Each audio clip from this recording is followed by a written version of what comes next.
Bueno, entonces vamos a iniciar. Em, Listo. La clase de hoy va a estar orientada a seguir elaborando y seguir como ahondando en esto de los modelos de grafos aleatorios exponenciales que trabajamos la sesión pasada. La sesión pasada como que discutimos y introdujimos todos los conceptos importantes acerca de este tipo de modelos, empezando por la forma del modelo, que es yo creo que lo más importante en este punto, y es una forma donde encapsulado en la expresión general de un modelo aleatorio generalizado, usted ve el exp ahí, estamos introduciendo un predictor lineal. Es decir, este modelo es un modelo que emula un modelo lineal generalizado clásico típico, pues porque todo el predictor lineal está en el exponencial. Y en ese predictor lineal, usted ve dos cosas. Número uno, un vector de parámetros de dimensión k, una dimensión finita, y términos asociados con las componentes que usted quiere caracterizar en la red, que es lo que está en la parte de G de Y. Entonces, básicamente, la idea es incluir en ese predictor lineal todas las componentes de la red que usted quiera evaluar, bien sean tanto endógenas como exógenas. Es decir, usted puede evaluar la significancia de eventos de aspectos estructurales de la red, bien sea la densidad, la transitividad, la sortatividad, cualquier característica que usted crea tiene alguna influencia sobre cómo se forman las relaciones. Y también otro tipo de variables asociadas con los nodos, que pues, son las características nodales para ver si, por ejemplo, estas características nodales tienen algún tipo de insignificancia o asociación o efecto sobre la formación de las relaciones. Y bueno, la clase pasada discutimos muchas cosas, como los asuntos relacionados con la constante de normalización, que ahí se ve el kappa.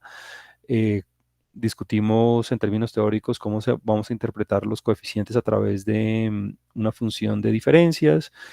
Y empezamos a hacer un ejemplo con el modelo más básico de todos, que es el modelo Bernoulli, que es el modelo de grafos aleatorios simple, como para entender cómo funciona la implementación del modelo y demás. Entonces, vamos a ir hasta allá. Decíamos que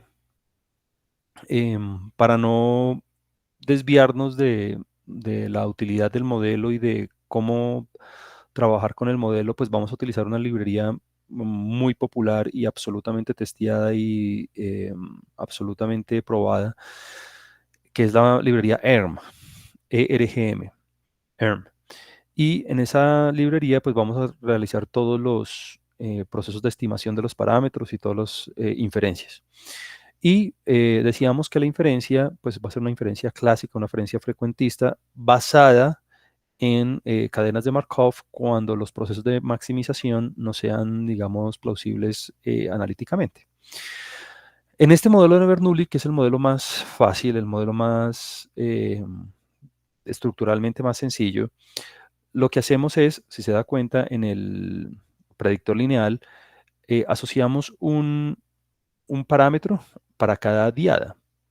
Pues eso, digamos, en términos prácticos no se acostumbra a ajustar, porque entonces tendríamos tantos parámetros como diadas y tendríamos problemas de estimabilidad porque no tendríamos suficiente información para estimar cada uno de los parámetros. Tendríamos básicamente una observación por parámetro, eso no nos da nada. Entonces lo que se hace es asumir homogeneidad relacional, es decir, asumir que todos los parámetros tienen la misma probabilidad de interacción, que es este modelo de grafos aleatorios, para que cada teta y j sea constante y común a un parámetro teta y podamos hacer los procesos de estimación. Claro, ahora ya vamos a tener muchas más observaciones para estimar un solo parámetro. Y bueno, eh, esto lo que facilita es, em, además del proceso de estimación, ver que el modelo básicamente es un modelo de grafos aleatorios generalizado, exponencial, perdón, porque básicamente tenemos un predictor lineal en un exponencial con una estadística de la red, que en este caso va a ser el número de aristas. Entonces tenemos un caso de dimensión 1, porque tenemos un solo parámetro y una sola estadística endógena que queremos evaluar. Entonces, lo que queremos ver es si, en efecto, el número de aristas es un factor importante a la hora de evaluar, a la hora de establecer cómo surgen las relaciones. Vamos a ver si ese efecto es un efecto significante o no. Y bueno, digamos que esa es la dirección en la que queremos ir en este momento. La idea este es el primer modelo, es decir, el modelo más sencillo porque tenemos exactamente un solo parámetro y una sola característica endógena. Y entonces la idea es ir empezando a aumentar eso, ¿no? Ya en el próximo ejemplo, no solamente considerar un parámetro, sino, por ejemplo, dos parámetros, uno asociado con la densidad y otro asociado con la transitividad, que se cuantifica por medio del número de triángulos. O luego aspectos estructurales y luego covariables. En fin, vamos a ir aumentando como la complejidad poco a poco. El objetivo de este ejemplo, que pues básicamente es el mismo modelo de Erdos-Rangi, es poder familiarizarnos con el software, la interpretación y ver cómo implementar estas cosas y entenderlas. Bueno, entonces en eso veníamos la clase pasada. La clase pasada decíamos que como ejemplo íbamos a trabajar un conjunto de datos muy popular en el que tenemos varios focos, en este caso familias, y queríamos explorar las relaciones tanto comerciales como matrimoniales y ver de pronto cómo factores asociados como la riqueza de las familias pueden estar relacionadas con el relacionamiento entre ellas. Y bueno, es un ejemplo chévere de trabajar porque no es un ejemplo muy masivo, pero nos permite evaluar las características que estamos trabajando. Entonces, de lo importante y de lo que necesito que usted recuerde es que cuando vaya a trabajar con la librería ERM en R, em, los objetos relacionales que están adecuados para poder correr los modelos son objetos tipo network, que son los objetos que usted ya había trabajado en otros talleres donde usted hizo otro tipo de visualizaciones y como la de arcos y esas cosas. Entonces, este conjunto de datos eh, que se llama aquí Flow Marriage, no es un objeto tipo iGraph, es un objeto tipo network.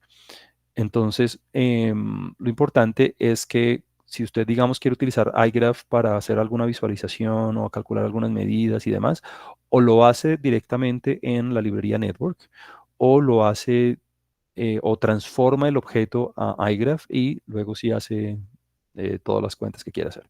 Enseguida le doy el ejemplo para que usted no, no se pierda en ese sentido. Entonces, la clase pasada, bueno, trabajamos con la red, veíamos que una red binaria, no dirigida, 16 vértices, 20 aristas, algo no era ni multired, era simple, en fin, no había enlaces perdidos, ahí está toda la característica de la red.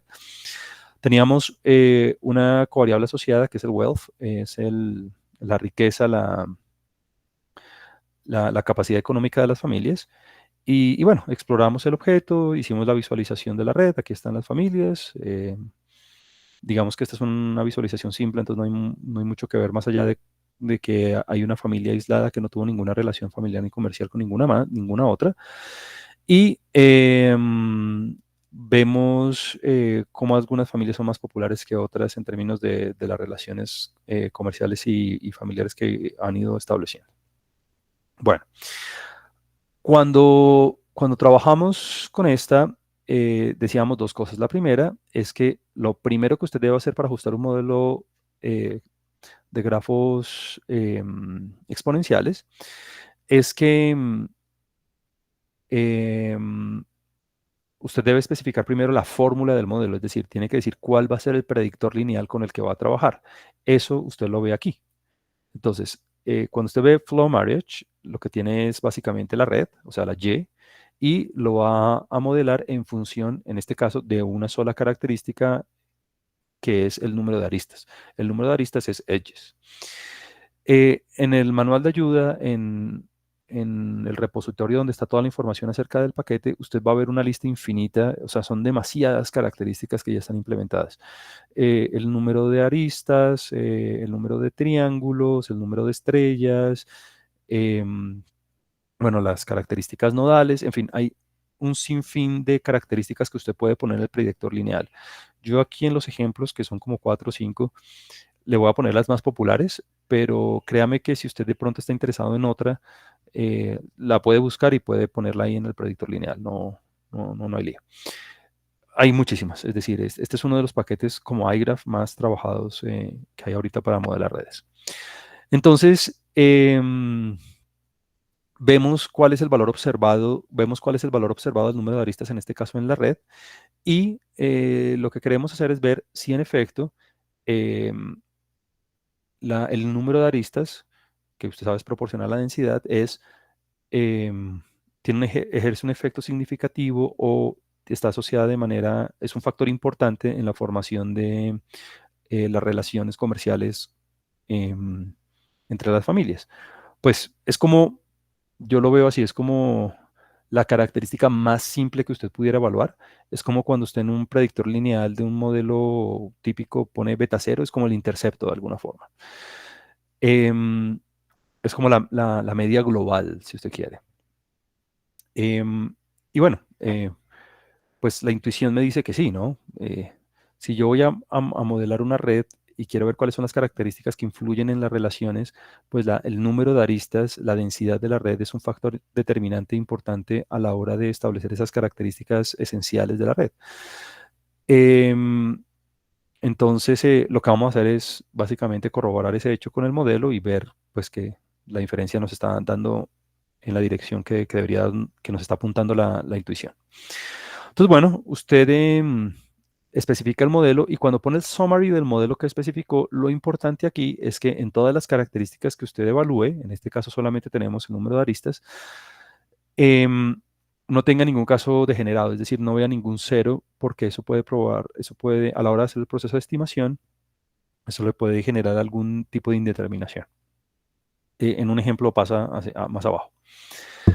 Profe, Em, disculpe interrumpirlo. sí.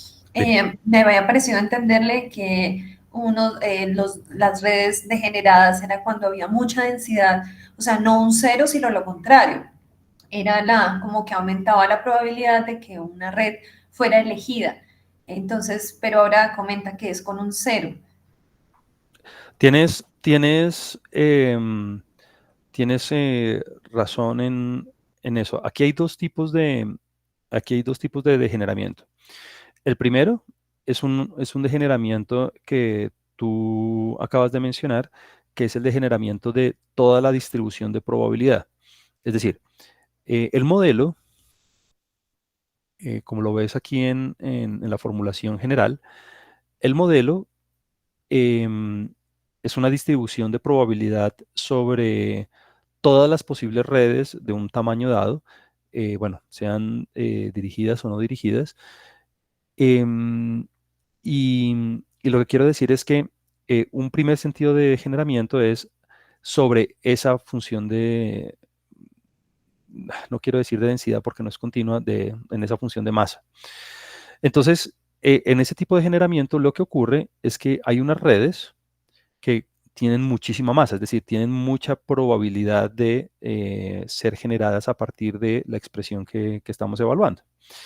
Entonces, cuando eso ocurre, básicamente lo que estamos diciendo es que hay redes que se llevan o tienen toda la probabilidad de ser generadas a partir de ese modelo y básicamente perdemos la aleatoriedad, ¿no? Básicamente perdemos, ya no sería como un objeto, ya no sería como un objeto aleatorio, sino casi que determinístico, porque toda la masa de la probabilidad está asociada en una sola red. Y hacer inferencia en esos casos determinísticos, pues pierden sentido porque entonces no estamos generalizando, sino estamos trabajando con casos observados o casos donde solamente hay muy pocas opciones. Es decir, no hay forma de hacer inferencia. El otro tipo de generamiento, el otro tipo de problemas son los problemas de estimación, que son los problemas que surgen cuando pasan dos cosas. Uno, no hay suficientes datos para estimar los parámetros, que eso ocurre cuando hay igual o más parámetros que datos observados. Entonces, en esos casos no es posible eh, estimar los parámetros del modelo, no es posible decir quién es teta, no es posible decir cuál es el valor de teta que produce o asociado con las características que estamos evaluando. Entonces, cuando digo que si nosotros tuviéramos algún cero en las características que estamos considerando para el predictor lineal, lo que estoy diciendo es que a la hora de hacer el proceso de estimación, bien sea directo o por medio de cadenas de Markov, el valor de teta no va a ser estimable, es decir, el valor de teta va a aparecer como un NA o va a aparecer que no pudo ser estimado, en fin. Entonces, tenemos esas dos, digamos, líos. Uno, en el que estructuralmente toda la masa de la distribución se va a algunas poquitas redes y no es posible hacer inferencia, pues porque no tenemos de dónde sacar redes para poder generalizar. Y otro es en los problemas de estimación de los parámetros, el que hago referencia. Entonces sí, digamos que tienes razón en ese comentario. Bueno. Y sí, por favor, interrúmpame siempre que tengan algún tipo de pregunta en cualquier dirección. Listo, entonces ya especificamos, vimos el valor observado, tenemos 20 aristas en este caso, entonces de alguna forma tengo como cierta tranquilidad de que el parámetro teta lo voy a poder estimar porque tengo información de dónde sacar valores para poder hacer el proceso. Listo. Por un lado eso. Número dos, una vez usted formule el modelo, eso es lo más importante al principio, lo que viene ahora sí es ajustarlo. Entonces, el ajuste del modelo, que es utilizando aquí la función ERM, lo que hace es llevar a cabo la maximización de la log verosimilitud que la escribimos la clase pasada. Ahí en la log verosimilitud, lo más difícil de hacer es poder llevar el proceso de estimación, poder llevar el proceso de maximización, porque estamos haciendo máxima verosimilitud, cuando tenemos una constante de normalización desconocida, porque es que ese kappa no lo puedo calcular en la mayoría de casos que no sean tan simples como este, no lo puedo calcular, ¿no? Porque me tocaría hacer una suma sobre todas las posibles redes que yo podría obtener teniendo en cuenta, en este caso, una densidad dada. Entonces, en este caso, como es el modelo más simple, un solo parámetro basado en el número de aristas, pues el proceso de maximización no necesita ningún tipo de estrategia de simulación. Eso lo veíamos aquí en los mensajes que está haciendo, que salen cuando estamos haciendo el proceso de estimación. Entonces, no va a haber, digamos, ningún lío en ese caso.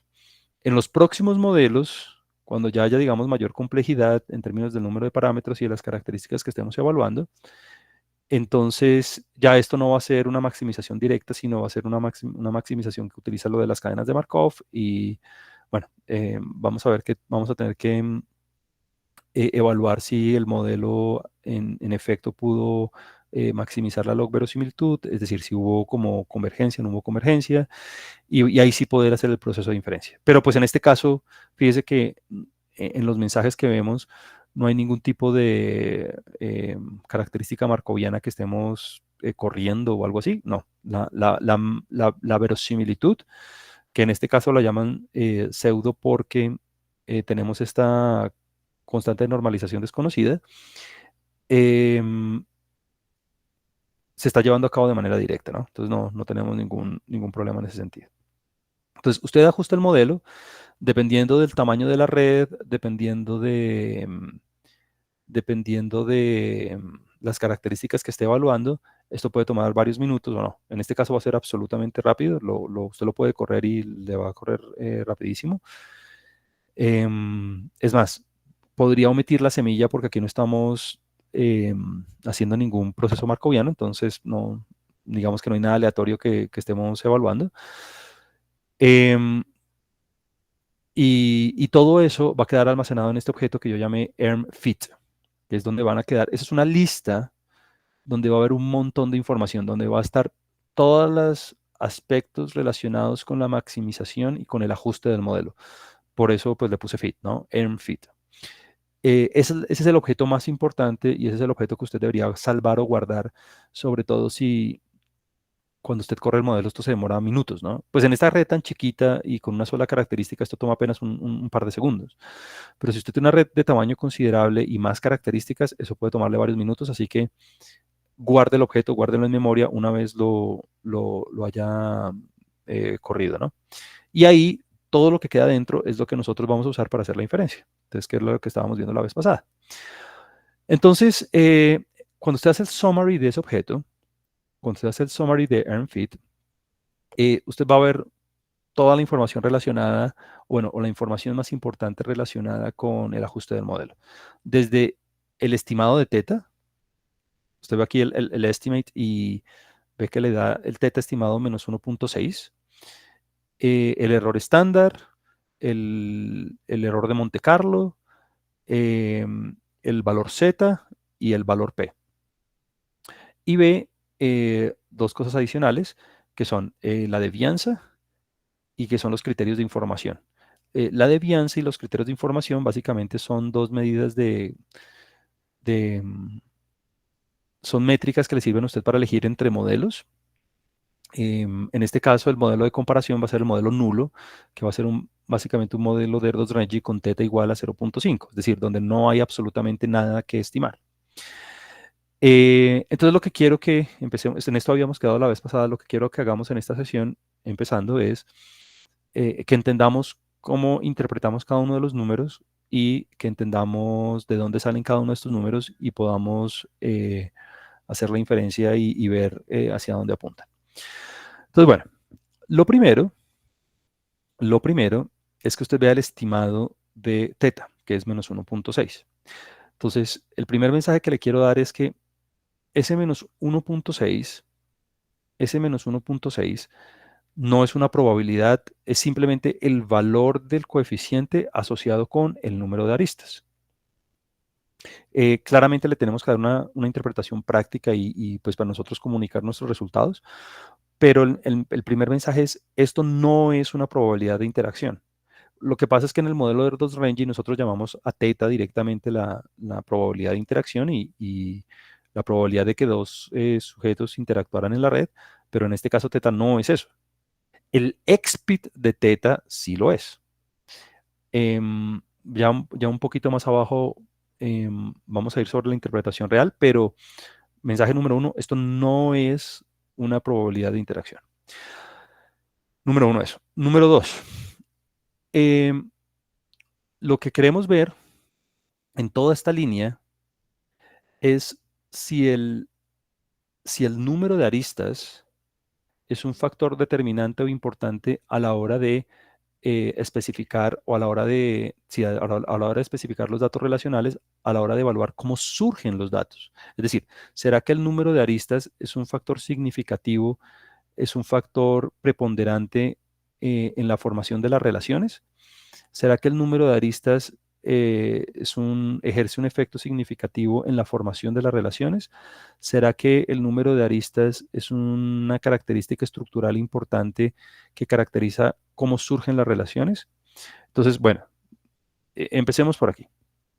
El valor P, que ya ahorita vamos a hacer el cálculo, me dice que sí, ¿no? Recuerde que cuando nosotros tenemos valores P muy pequeños, eso indica eh, una evidencia muy fuerte para rechazar la hipótesis nula. ¿Cuál hipótesis nula? La hipótesis nula es que teta es igual a cero. Y la hipótesis alterna es que teta no es igual a cero.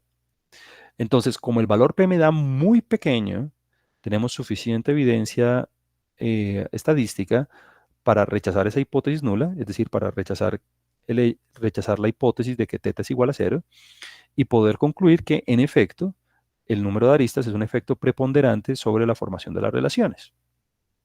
Entonces, vamos hacia allá. O sea, toda esta tabla que usted ve aquí, tiene como objetivo poder llegar a ese valor P. Entonces, bueno, veámoslo poco a poco.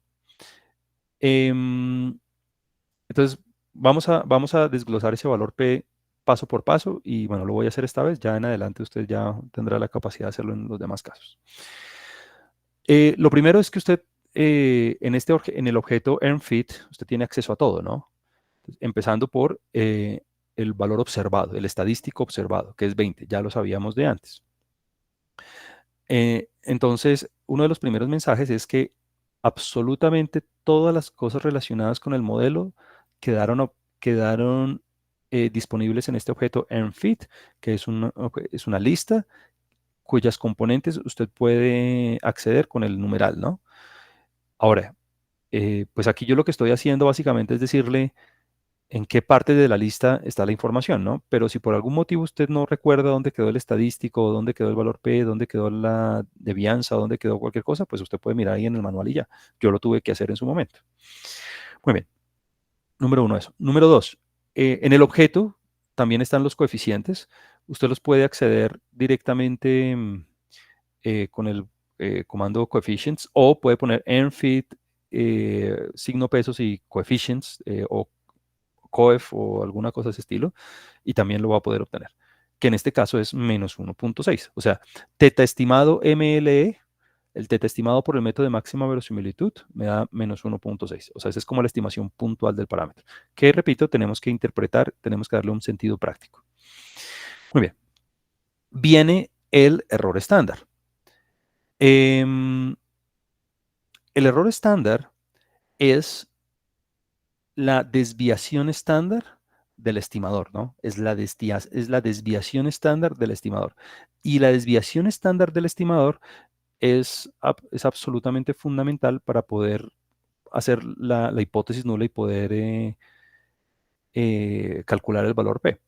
Ese error estándar mide qué tanto, bueno, esto es algo de estadística frecuentista, pero bueno, el error estándar cuantifica qué tanto miden em, la variabilidad del estimador. Recuerde que cuando usted está haciendo estadística frecuentista, bajo la filosofía frecuentista, lo que uno se imagina son repeticiones hipotéticas del experimento y para cada una de esas repeticiones lo que me daría el parámetro, ¿no? Todo dependiendo de los datos que yo observe en el experimento. Entonces, yo ejecuto el experimento, obtengo una red y hago el proceso de estimación y me da un valor, en este caso menos 1.6. Yo hago otro experimento, observo la red y hago el proceso de estimación. Con toda seguridad me va a dar otro valor diferente porque el proceso de observación fue un proceso de observación diferente. Bueno, y así sucesivamente. Y yo puedo ir acumulando infinitos valores de las estimaciones de teta. La variabilidad, la variabilidad de esas estimaciones de teta es lo que mide el error estándar. Entonces, ¿qué quiere? Lo ideal, en el mundo ideal, es que, bueno, o en un proceso de estimación, em, en un proceso de estimación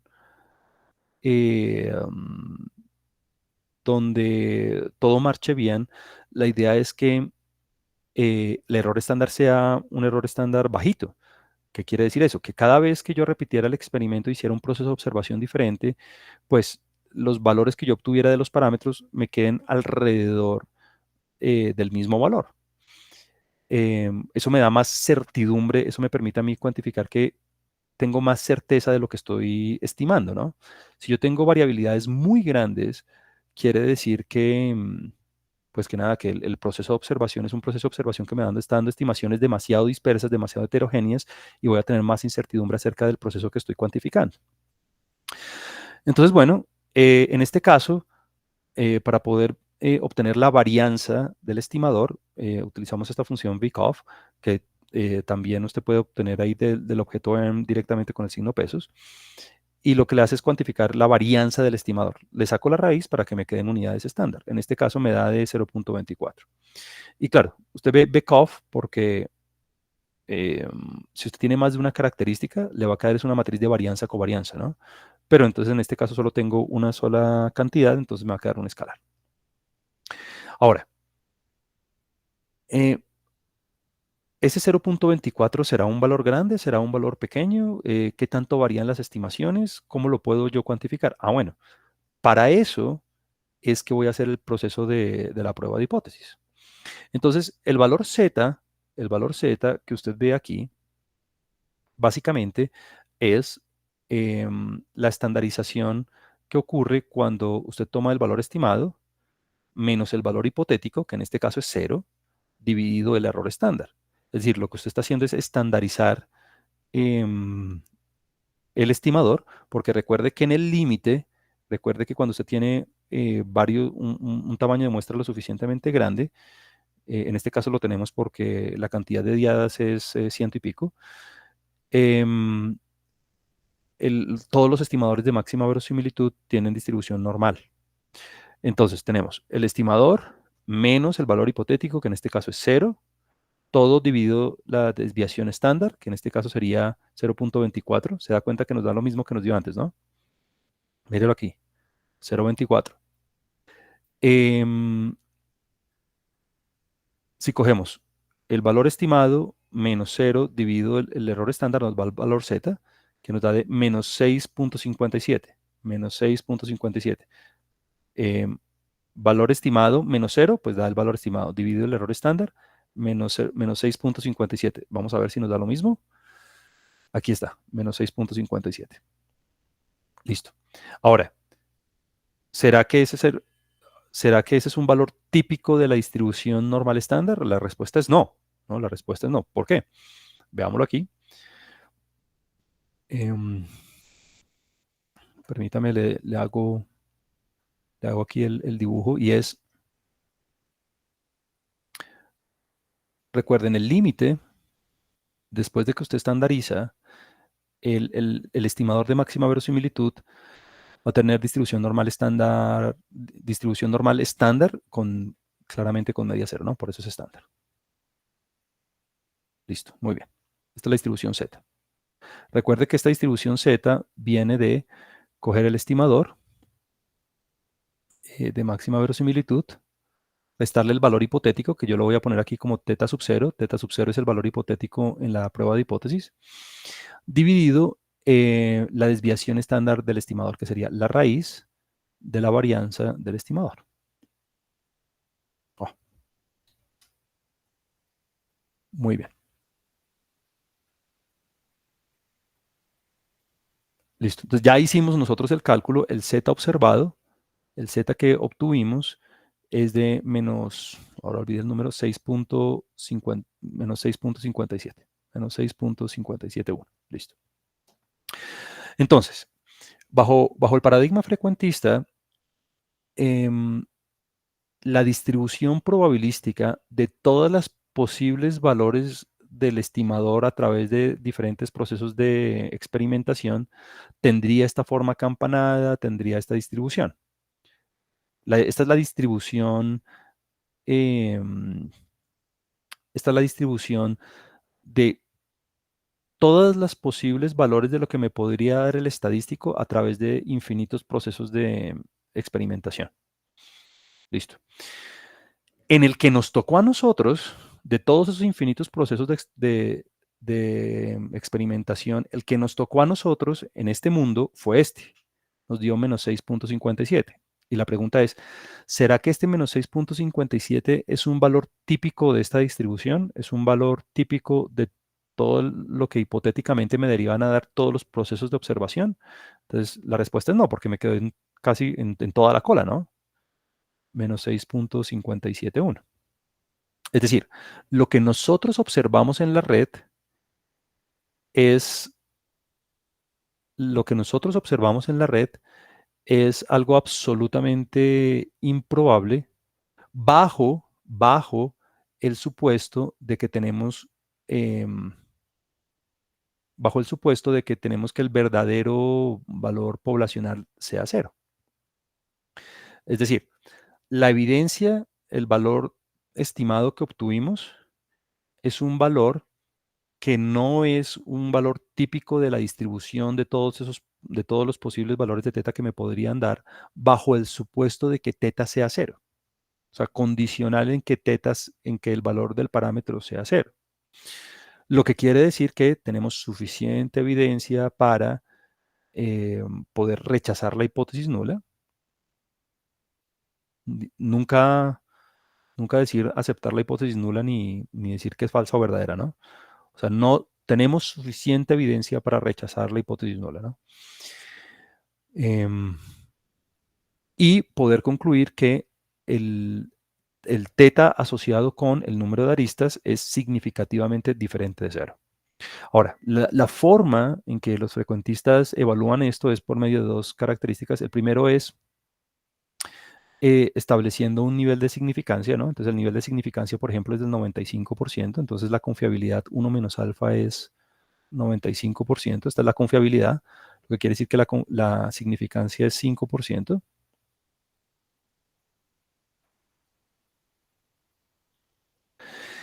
Em, Recuerde que la significancia o la confiabilidad son valores fijos, predeterminados, que usted fija antes de hacer el proceso de inferencia y que ya son inamovibles. Am, y usted puede fijarlos tan alto como quiera, 99%, eh, nunca 100%, ¿no? Porque recuerde que el alfa es la probabilidad de cometer el error tipo 1, es decir, de encontrar diferencias significativas cuando en realidad no las hay. Eh, tener una confiabilidad del 100% es básicamente hacer un censo sin error, entonces eso no es posible.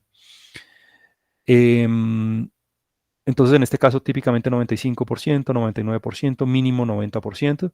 Y usted tiene dos maneras para saber si debe rechazar o no rechazar la hipótesis nula. Una es a través de la región crítica, que es básicamente estableciendo la región central de los valores más probables de la distribución como el 95%, lo que quiere decir que en esta cola le queda el 2.5% y en esta otra cola le queda el otro 2.5%. Sobre todo pensando en una hipótesis alterna de, aquí tengo una imprecisión teta igual a cero frente a teta diferente de cero, ¿no? Porque este es el parámetro. Este teta c, este es teta cero. Es decir, el valor hipotético con el que yo estoy contrastando. Entonces, en la hipótesis nula estoy diciendo que teta es igual a cero y en la hipótesis alterna estoy diciendo que teta es diferente de cero. Por eso es que aquí ponemos cero. Y este valor es 1.96 al 95%. Este valor va a ser menos 1.96. Eso es el percentil 97.5 de la distribución normal estándar. Claro, 95 más 2.5 da el 97.5, ¿no? Este es el percentil Z 97.5. Y bueno, como el valor observado a la hora de hacer el proceso de estandarización me da menor, o sea, me da en las colas, entonces tengo suficiente evidencia para rechazar H0, ¿no? La otra forma de hacerlo es calculando el valor P. El valor P, recuerde que es la probabilidad de observar algo igual o más extremo de lo que observé en dirección de la hipótesis alterna. O sea que el valor P es la probabilidad de observar lo que observé, o sea, me ubico aquí en el menos 6.5, o algo más extremo, o sea, hacia atrás, en dirección de la hipótesis alterna. Y como estamos trabajando con diferente, pues lo tengo que hacer tanto a una cola como a dos colas, ¿no? O sea, lo tengo que hacer en términos absolutos.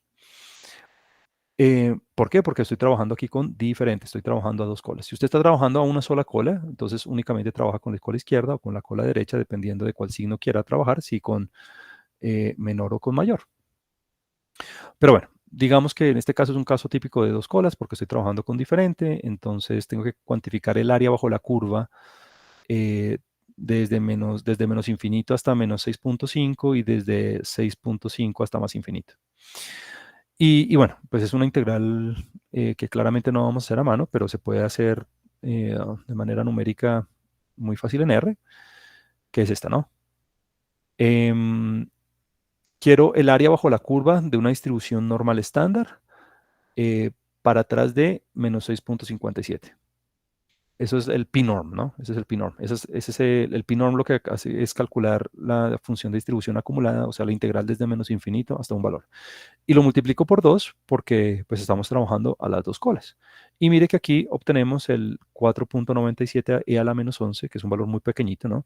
0.00000000097, 497, o sea, 0.10 ceros más y 497, que es el valor P que usted ve aquí, que es un valor absolutamente menor que 1 por e a la menos 4. O sea, es un valor absolutamente pequeño. 0.00000000. Bueno. Entonces, ¿qué quiere decir eso?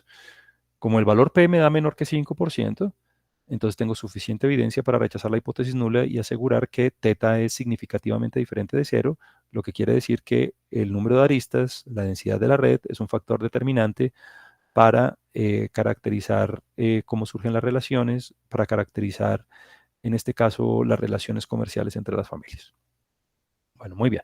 Entonces, digamos que eso que le acabé de mostrar es como de dónde sale cada uno de estos valores. Es básicamente inferencia frecuentista clásica que utiliza la normalidad asintótica del estimador de máxima verosimilitud como punto de referencia y que contrasta la hipótesis de que el parámetro sea cero frente a que sea diferente de cero. Entonces, en este caso, obtuvimos una significancia al 5%, al 1%, al 0.1%, tenemos una significancia al 0.000, o sea, tenemos mucha evidencia de que la densidad es un factor preponderante en la formación de las relaciones de familiares y comerciales entre las familias. Muy bien. Entonces, en el futuro, cuando usted vea esta tabla, básicamente lo que va a ver es lo que acabamos de hacer para otras características. Entonces, siempre va a ser lo mismo, siempre va a ser lo mismo. Por un lado eso. Por otro lado, ¿será que este modelo es un modelo significativo? ¿Qué quiere decir eso? ¿Será que este modelo, comparado con un modelo mucho más simple, tiene valor agregado? ¿Cuál es un modelo más simple que este? Es un modelo, es que fíjese que este modelo tiene un solo parámetro. Un modelo más simple que eso sería un modelo donde no haya parámetros que estimar, donde todo sea conocido.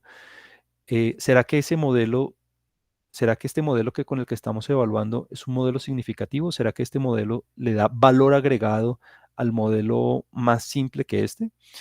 Y la respuesta es sí.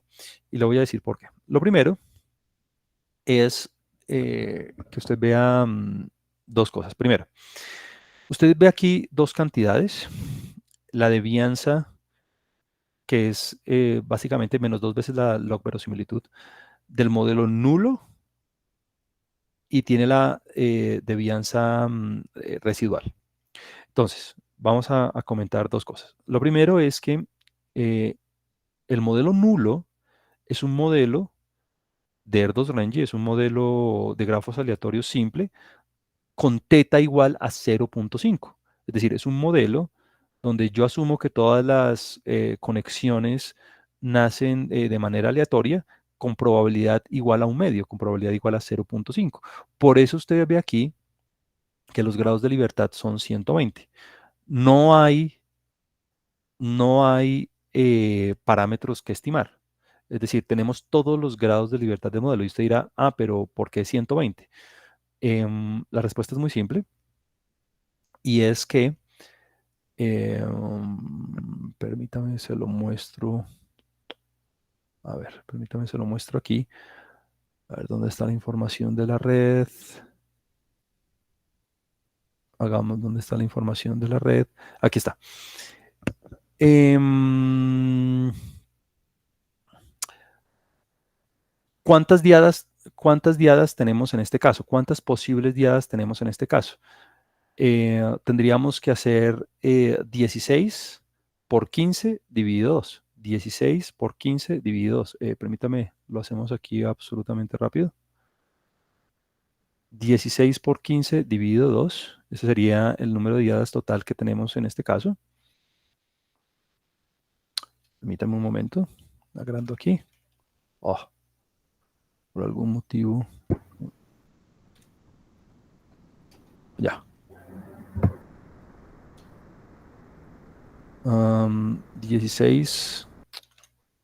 16 por 15 dividido 2. Ahí está, el 120. Tenemos 120 datos, ¿no? Tenemos, porque son las diadas, las 120 posibles relaciones, que son ceros o unos, ¿no?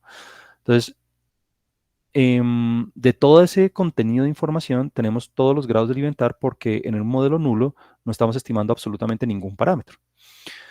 Entonces, digamos que ese va a ser el punto de comparación para saber si el modelo es significativo o no. Pues que es el modelo inmediatamente, es el modelo más simple que podemos trabajar más allá de este. Eh, entonces veamos aquí de dónde salen estos valores. Están acá. Entonces, bueno, lo primero es la log verosimilitud del modelo 1, ¿no? Del modelo nulo. La log verosimilitud del modelo nulo.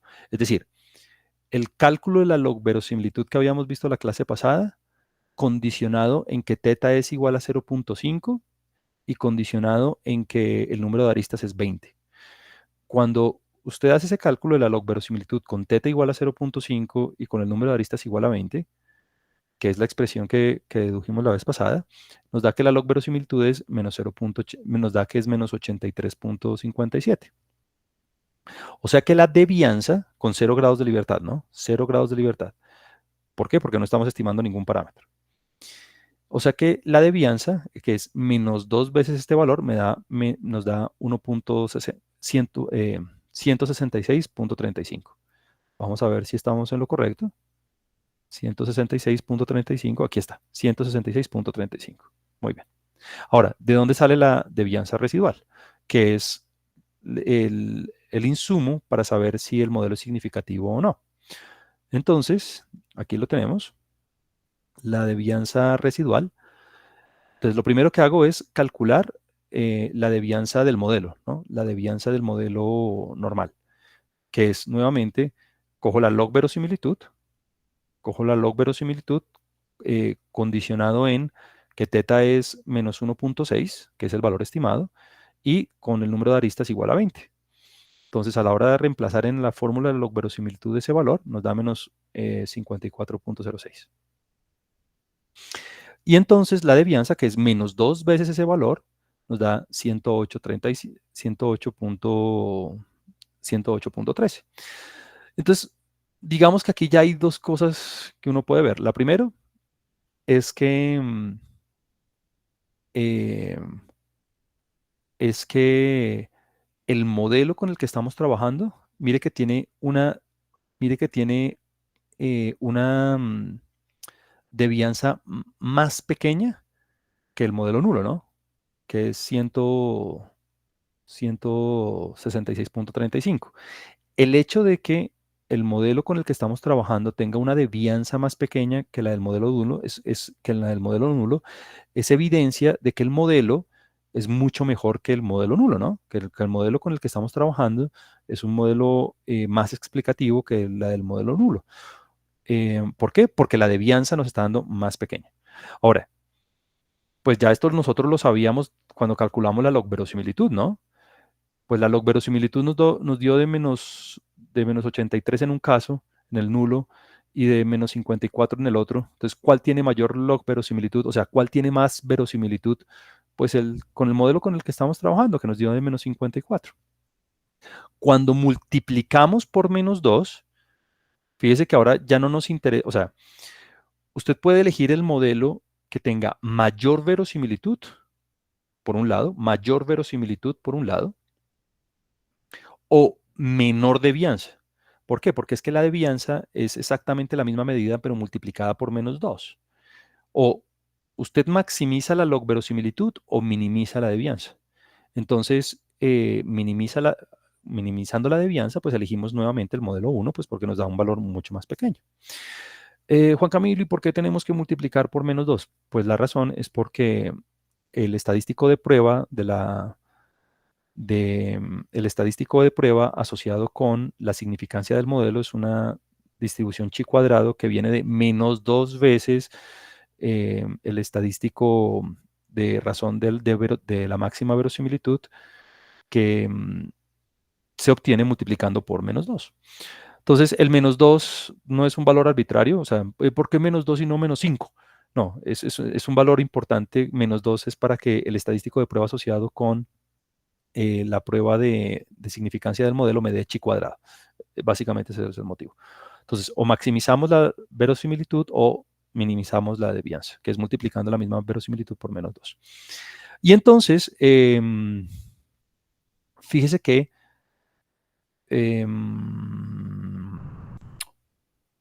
fíjese que la del modelo nos dio, al multiplicar por menos 2 menos 166, y con la del modelo con el que estamos trabajando nos da de 108. Vamos a ver. Sí, 108. Aquí está. 108. Muy bien. Ahora, ¿de dónde salen los criterios de información? ¿De dónde sale el A y C y de dónde sale el B y C? El B y C sale de, bueno, aquí usted va a ver la fórmula. El B y C, el A y C es menos dos veces la log verosimilitud, es decir, la devianza, es la devianza, más dos veces el número de parámetros, que en este caso es un solo parámetro. Em, en el caso, en el caso del modelo con el que estamos trabajando nos da de 110 y el B y C es la devianza, que es menos dos veces la log verosimilitud, más el logaritmo del número de diadas, que es n por n menos 1 dividido 2, por el número de parámetros. Entonces, aquí está, 16 por 15 dividido 2 en escala log por 1, que nos da de 112. Entonces, si usted quiere comparar dos modelos, tiene que coger los modelos o son preferibles los modelos que tengan menor A y C, que tengan menor B y C, porque son funciones de la devianza. Fíjese que lo que estamos haciendo es transformar la devianza, ¿no? Es coger la bondad de ajuste del modelo penalizado por el número de parámetros. Es que, ¿qué ocurre?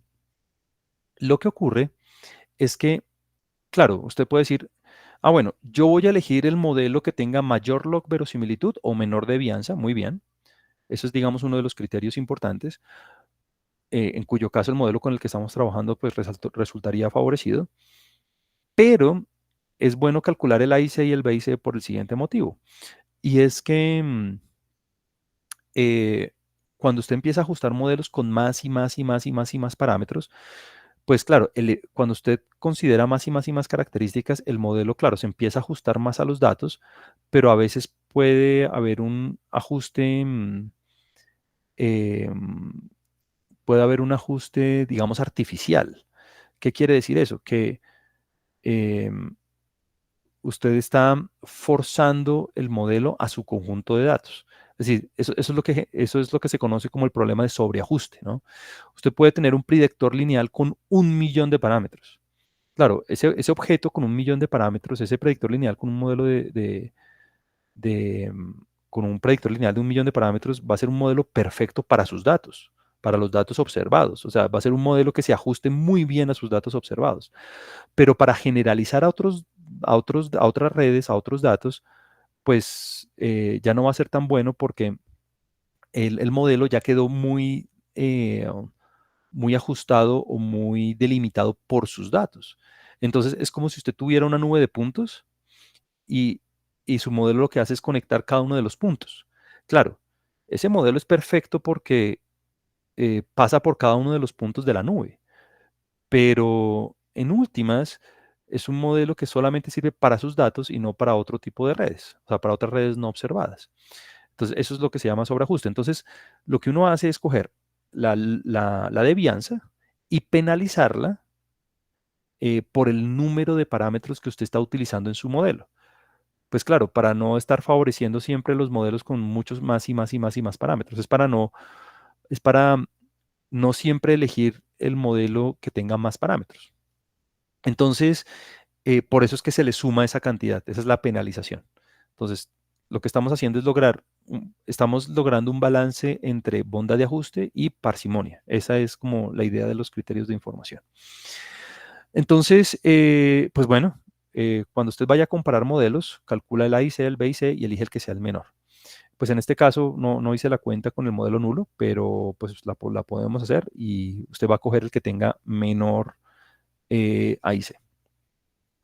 Por eso es que usted ve aquí que Dice, smaller is better, ¿no? Entre más pequeño sea la IC, pues mejor.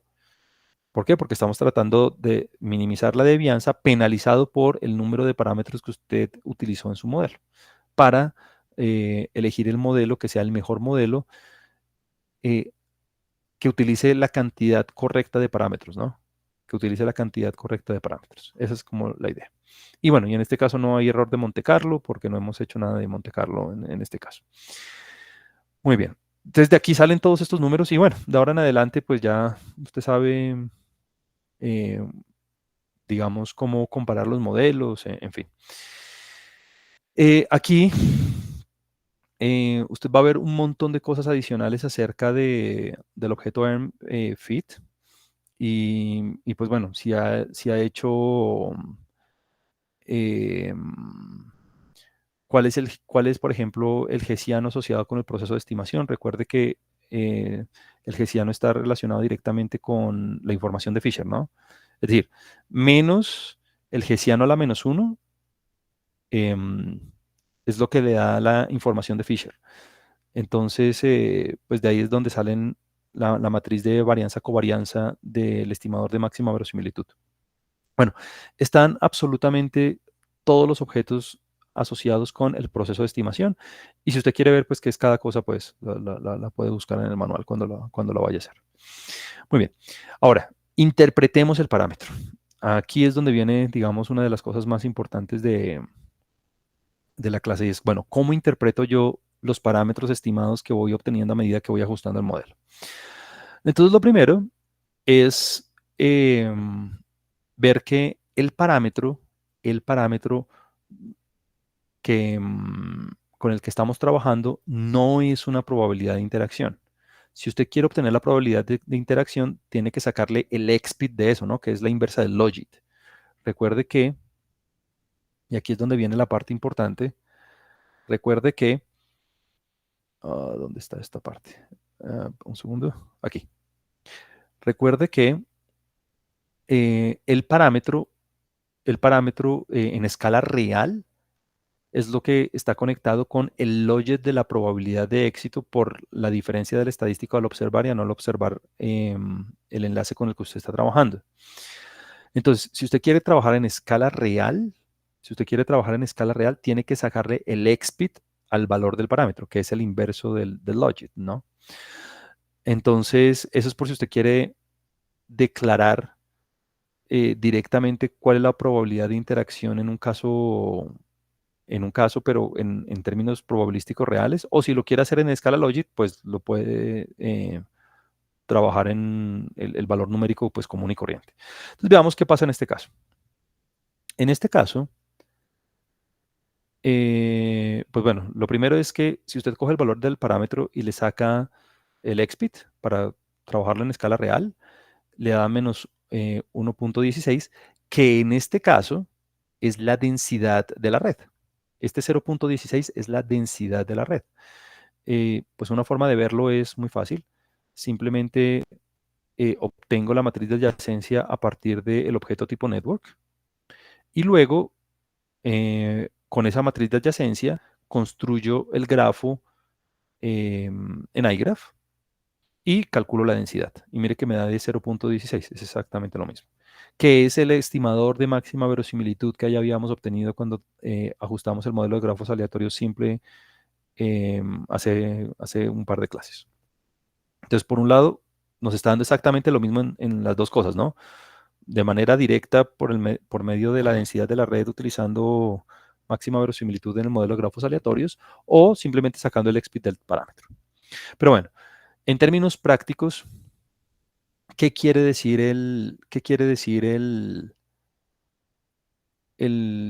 este menos 0.6 que fue lo que nos dio el estimado? Entonces, recuerde la interpretación, que esto lo veíamos la clase pasada, pero ahora sí lo vamos a poder materializar mejor.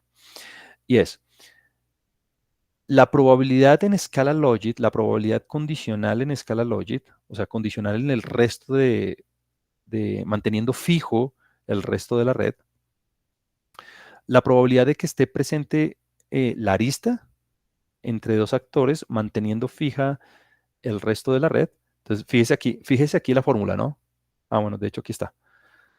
La probabilidad, mire, la probabilidad de observar una arista manteniendo fija el resto de la red, elija dos familias particulares, I y J, familia I y familia J, dos familias cualquiera. La probabilidad de observar una conexión familiar o comercial entre esas dos familias sin tener en cuenta o sin variar nada en el resto de la red, en escala Logit, por eso está aquí el Logit, es em, menos 1.6, que es el valor del parámetro, por el cambio en el número de aristas. Recuerda usted que la clase pasada vimos el estadístico de cambio, ¿no? El estadístico de cambio, permítame se lo muestro nuevamente, era esta cantidad. Es el parámetro por el estadístico de cambio. Entonces, en este caso es qué cambia en la red a la hora de aparecer o no aparecer la arista con la que estamos trabajando. Entonces, bueno, vamos a verlo. Eso está aquí. Oh, me bajé mucho, perdón. Ah, mm, ahora me perdí. Un segundo. Un segundo. Aquí está.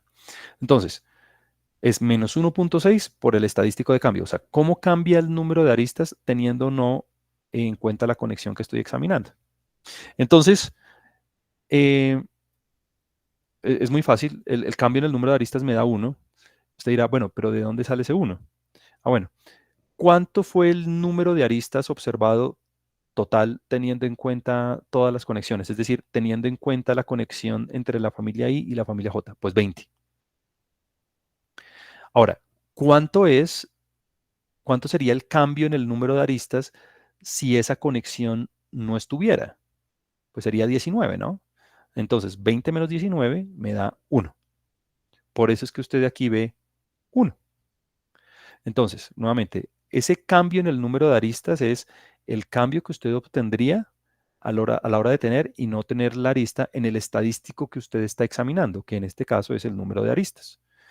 El número de aristas total, teniendo en cuenta todas las observaciones, inclusive la que estoy examinando, es 20. Menos, entonces vamos a examinar el cambio, a la hora de no tener la estadística que estamos mirando, sería 19. Entonces sería, el cambio en el número de aristas sería 1. Eh, Todo depende del estadístico, ¿no? Porque si estoy trabajando con el número de triángulos, por ejemplo, a la hora de evaluar si está o no está la arista, pues el número de triángulos, pues depende, ¿no? Depende de dónde esté la arista. Eso lo vemos en un ejemplo siguiente. Entonces, bueno, a la hora de hacer ese cálculo, menos 1.6 por 1, pues me da menos 1.6. O sea que la probabilidad en escala Logit, manteniendo fija el resto de la red, em, manteniendo fija el resto de la red, em, de observar una conexión entre la familia I y la familia J es de menos 1.6. Ah, fíjese que ese menos 1.6 es menor que cero. Ah, lo que quiere decir que la probabilidad de obtener una conexión entre esas dos familias, la probabilidad de interacción en escala real sería el XPIT de ese valor, que sería el 16%. Entonces, los parámetros, el teta, usted los interpreta, los puede interpretar en escala Logit o en escala natural, teniendo en cuenta el cambio del estadístico, pues multiplicado por el valor estimado del parámetro.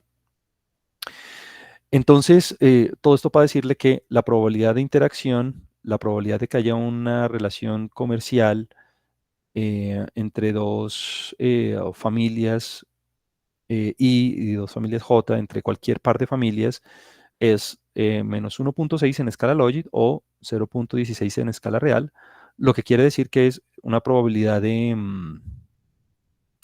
no es una probabilidad de conexión muy alta, ¿no? Es una probabilidad de conexión muy alta. Ahora, cuando el predictor lineal sea mucho más complicado, pues aquí va a haber un montón de términos adicionales. Y esas probabilidades van a ir cambiando dependiendo de los estadísticos con los que estemos trabajando. Porque si tengo número de aristas y número de triángulos, por ejemplo, pues ahí los valores empiezan a cambiar dependiendo de dónde esté la arista. Bueno, en el próximo ejemplo lo vemos. Em, Ahora, el modelo es significativo, es decir, el modelo es un modelo mucho mejor respecto al modelo nulo. Bueno, fíjese que ya tenemos pues todos los insumos para hacerlo. Tenemos todos los insumos para hacer el análisis de varianza en este caso. Y vamos a hacer la interpretación y vamos a ver de dónde sale. Lo primero es que usted vea que el valor P asociado con el modelo 1 me da un valor absolutamente pequeño. Entonces, en este caso, la hipótesis nula es que el modelo nulo es mejor. Y la hipótesis alterna es que el modelo 1, o sea, el modelo con el que estamos trabajando, usted lo ve aquí, es mejor. Entonces, como el valor P me está dando un valor muy pequeñito, lo que estamos diciendo es que tenemos suficiente evidencia para rechazar la hipótesis nula, lo que quiere decir que los datos favorecen la hipótesis alterna, lo que quiere decir que el modelo 1 es un modelo significativo. Es un modelo que genera es un modelo que tiene unas ventajas significativas sobre el modelo 1. Muy bien. Entonces, tenemos suficiente evidencia para decir que nuestro modelo es un modelo mejor respecto a el modelo 1, el modelo nulo. Pues, bueno, que es obvio, ¿no? Porque pues en el modelo nulo tenemos un modelo de Ertl Range con 0.5. Ahora, ¿de dónde sale este valor P? Eso es todo lo que está aquí abajo. Entonces, la devianza del modelo, pues básicamente es la devianza que nosotros teníamos em, con el modelo nulo menos la devianza residual, que usted la ve aquí, que nos da 58. Fíjese que aquí nos da el 58. De estos dos valores ya los habíamos calculado antes. Teníamos los grados de libertad del modelo nulo y los grados de libertad de nuestro modelo, 120 en uno porque no tenemos parámetros que estimar, 119 en el otro porque estamos estimando un solo parámetro. Muy bien. Tenemos, aquí están los grados de libertad, aquí está la devianza, en el modelo 1, 166, 108 en el otro, ya lo teníamos. Y entonces ahora viene, ¿de dónde sale el valor P? Bueno, el valor P sale de hacer la prueba chi cuadrado, ¿no? Recuerde que cuando usted está trabajando con una análisis de varianza, la prueba de razón de verosimilitud le dice que la distribución de referencia es una distribución chi cuadrado. Entonces, básicamente, lo que usted hace es ubicarse en el valor observado del estadístico de prueba, que le da 58, y usted necesita el área hacia adelante, ¿no? Porque estamos trabajando con una nova. Usted necesita el área hacia adelante del valor observado. Y necesita básicamente el área hacia adelante porque está trabajando con diferencias. Entonces, si estos dos valores se parecieran mucho, pues el valor va a ser un valor pequeñito y entonces usted no querría rechazar la hipótesis nula. Entonces yo quiero es ver dónde hay mayores diferencias. Por eso es que calculo el área hacia adelante, no hacia atrás. Entonces, por eso usted aquí ve lower tail igual a false y por eso usted aquí ve que el valor P le da un valor absolutamente pequeñito, ¿no? Entonces tengo suficiente evidencia estadística para rechazar el modelo nulo, lo que quiere decir que em, vamos a poder em, establecer que nuestro modelo es un modelo significativo respecto a su punto de comparación, que era el modelo de Torrenji con θ igual a 0.5. Bueno, muy bien. Entonces, digamos que este es un ejemplo, digamos, muy sencillo, muy básico, porque solamente tenemos una estadística y estamos evaluando un solo parámetro, pero me gusta hacerlo con todo este detalle porque pues ya en adelante todo va a ser lo mismo, solamente que pues con más y más y más características. Entonces, Lo que le voy a pedir y bueno, y lo que vamos a revisar para la próxima sesión es el mismo modelo.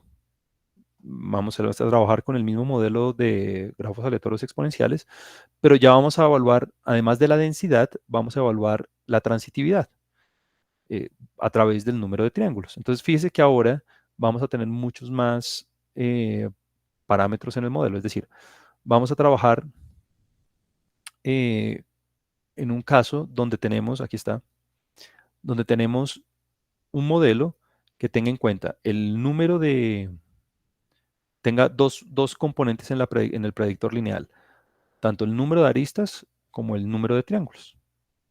El número de triángulos, recuerde que es la estadística que me permite a mí cuantificar la cohesión de la red, ¿no? La transitividad de la red. Entonces, ya como hicimos este ejemplo en tanto detalle, como hicimos en este ejemplo como elaborando cada uno de los números, lo que le voy a pedir es que coja todo este ejemplo 4 y lo lea, porque básicamente es exactamente el mismo ejemplo anterior. Eh, y bueno, y mire todo lo que, todas las salidas y bueno, podamos eh, continuar haciendo un ejemplo un poquito más elaborado. O sea que básicamente la tarea para la próxima vez es que lea esa sección 4 donde está este ejemplo con el número de triángulos y este ejemplo 4.2 que es con unos datos de Samson. Ahí yo le explico cuáles son los datos de Samson, donde el predictor lineal va a ser el número de aristas y el mutualismo. Es decir, recuerde que, bueno, los datos de Samsung son datos para redes, son datos dirigidos, son datos de amistad dirigidos. Entonces, lo que yo quiero ver es si la mutualidad entre dos enlaces ejerce un efecto significativo en la formación de amistades o no entre estos actores. Entonces, básicamente lo que le voy a pedir es que lea esa sección 4, sobre todo para que usted pueda interpretar más lo de los coeficientes. Y yo la próxima sesión entonces arranco aquí en esto de los modelos con atributos de los vértices, pues como para avanzar un poco más y poder, digamos, sacarle más jugo a las clases. Estos ejemplos de Samson y el ejemplo con el número de triángulos, créame, es básicamente lo mismo que en el anterior, solamente que ahora pues va a tener más de una característica que examinar. Entonces, pues bueno, esa sería como la tareita para la próxima sesión. Bueno, eso sería todo.